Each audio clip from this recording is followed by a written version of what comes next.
ತರಬೇಕು ಮತ್ತು ಈ ಭಾಗದಲ್ಲಿ ನೀರಾವರಿ ಯೋಜನೆಯನ್ನು ಜಾರಿ ತರಬೇಕು ಅಂತ ಕನ್ನಡ ಸೇನೆ ಕರ್ನಾಟಕ ಒತ್ತಾಯನ ಮಾಡೋದ್ರ ಮೂಲಕ ಇಡೀ ಇವತ್ತು ಸರ್ಕಾರಗಳು ಎಲ್ಲ ತೆರಿಗೆಗಳನ್ನೇ ಜಾಸ್ತಿ ಮಾಡ್ತಾ ಇದ್ದಾವೆ. ಇತ್ತು ಕೇಂದ್ರ ಸರ್ಕಾರ ಇರ್ಬೋದು, ರಾಜ್ಯ ಸರ್ಕಾರ ಇರ್ಬೋದು, ಜನರ ಮೇಲೆ ತೆರಿಗೆ ಹಾಕುವುದರ ಮೂಲಕ ಕರ್ನಾಟಕವನ್ನ ಲೂಟಿ ಮಾಡುವಂತ ಸ್ಥಿತಿ ನಿರ್ಮಾಣ ಮಾಡಿದೆ.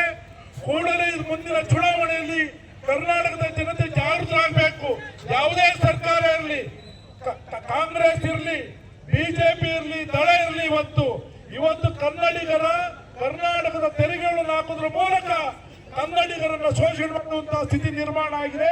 ಇವತ್ತು ನಾವು ಸ್ಪರ್ಧೆಯನ್ನು ಒಡ್ಡುವುದರ ಮೂಲಕ, ಸವಾಲನ್ನು ಹಾಕುವುದರ ಮೂಲಕ ಮುಂದೆ ಬರುವಂತ ಯಾವುದೇ ರಾಜಕಾರಣಿಗಳು ಕರ್ನಾಟಕವನ್ನ, ಕನ್ನಡಿಗರನ್ನ ಹಿತ ಕಾಯಬೇಕನ್ನುವುದೇ ಹಕ್ಕೊತ್ತಾಯದ ಮೂಲಕ ಇವತ್ತು ಡಿಸಿ ಕಚೇರಿಗೆ ಮೆರವಣಿಗೆಯನ್ನು ಹೊರಟಿದ್ದೇವೆ.